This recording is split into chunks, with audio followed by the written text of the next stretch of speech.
using all the tools of political analysis that you have. Wherever in the world you listen to this lecture, let me hear it. This is ours. We say the 3 stages of the shadow, of Pax Britannica, Pax Americana, and Pax Judaica, at the end of which the Dajjal will now be ready to rule the world from a state of Israel. During this process of 3 stages, something is happening which they must explain, but for which we have our explanation. Namely that Allah had driven the Jews out of the Holy Land, and they accept that we were driven out. And they're living in exile for 2,000 years. That's a long time, huh? And they are prohibited from returning. They can come back as tourists, but they cannot come back to reclaim Holy Jerusalem as their own. And so how come? Where is the explanation? That after 2,000 years they return to the Holy Land, which is liberated for them by a British army after 2,000 years. The Holy Land is liberated for them. They return to the Holy Land to reclaim it as their own. After 2,000 years, a holy state of Israel is restored. They call it Holy Israel in the Holy Land. Could this all be happening by accident? If this is happening by accident, then a cow can also jump over the moon. Yeah. We say that this is taking place because Dajjal wants to rule the world from Jerusalem. This is our explanation. Let me hear yours if you have another one.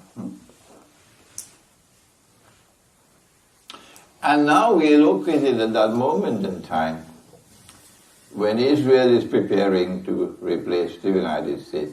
We don't need you anymore. And Israel is preparing to take over from modern Western civilization. I have a surprise for you. They don't need modern Western civilization anymore. They don't need France anymore. They don't need Britain anymore. They don't need the United States anymore. They don't need Germany anymore. Yeah. They used you for furthering their agenda, and you served your mission faithfully, and they don't need you anymore. Like they used the Ottoman Empire until they didn't need it anymore, and they demolished the Ottoman Empire. And they used Saudi Arabia for as long as they needed to use Saudi Arabia. And eventually they will discard Saudi Arabia. We don't need you anymore.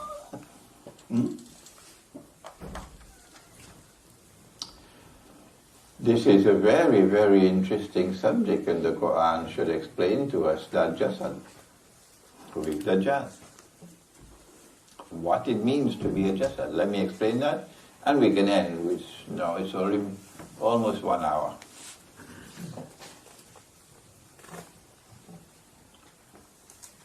A Jasad is a body without a soul. A body without a soul. Like your modern money. Paper. It has no value inside. A body without a soul. When Moses went up the mountain, Nabi Musa alayhi salam, and he left the Israelite people in Sinai, then the Samiri asked them to give me your gold. And he melted the gold. And he fashioned a calf, golden calf. And he must have had a PhD in engineering, because he fashioned it in such a way that when the wind blew, the calf would go, moo. Because the Quran said, lahu khawar. And then he told the Israelite people, this is your God and the God of Moses, worship it.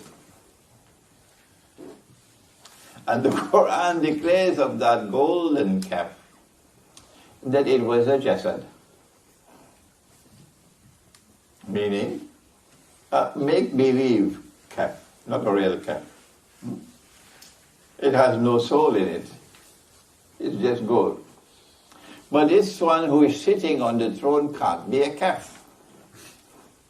It has to be a human being sitting on the throne because he wants to inherit the kingdom. So what does it mean to have a human being described as a jasad? What kind of person is this?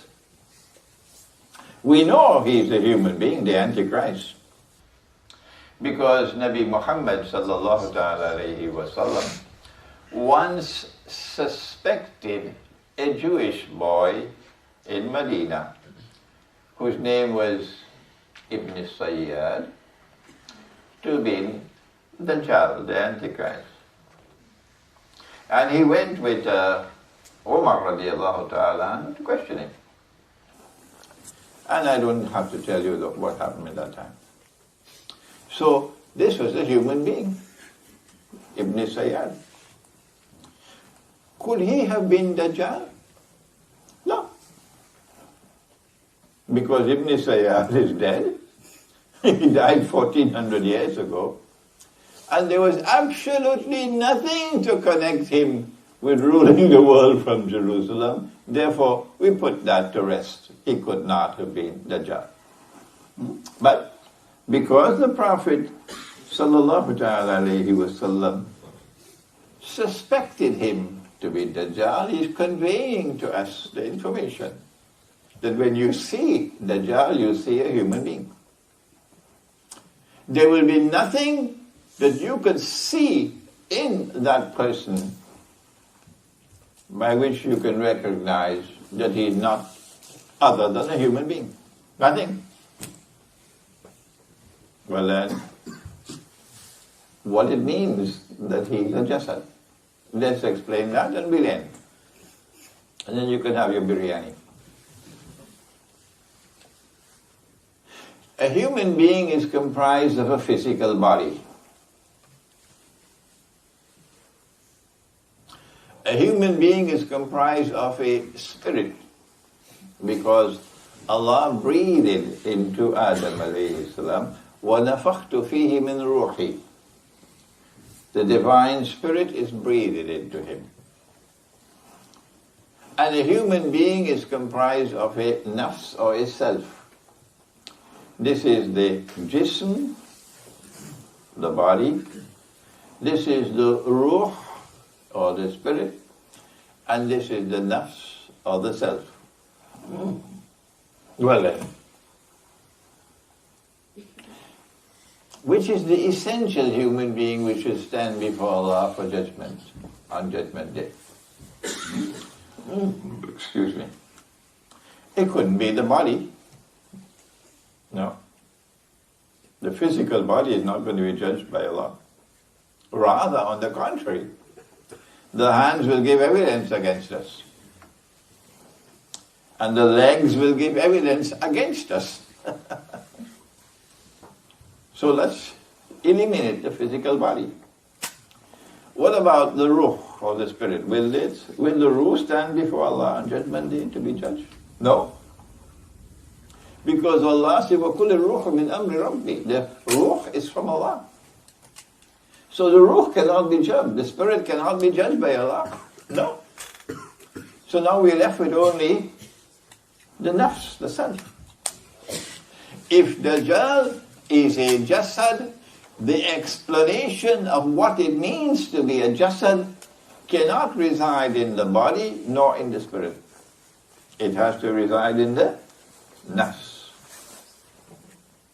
The nafs can be translated as self. It can be translated as soul. It can be translated as the ego in psychology and whatever you have. But that's enough. This is the essential human being. the essential human being. And it is there that the Jasa lacks something to make him a full human being.